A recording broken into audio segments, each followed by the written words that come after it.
చాలా నల్లకపోతే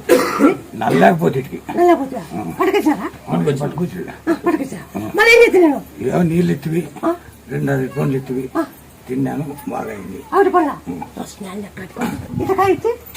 నీళ్ళు తాగినాక 5 పండ్లు ఎత్తివి తినిపించి తినంటివి తిండి అంతే ఇంకేమీ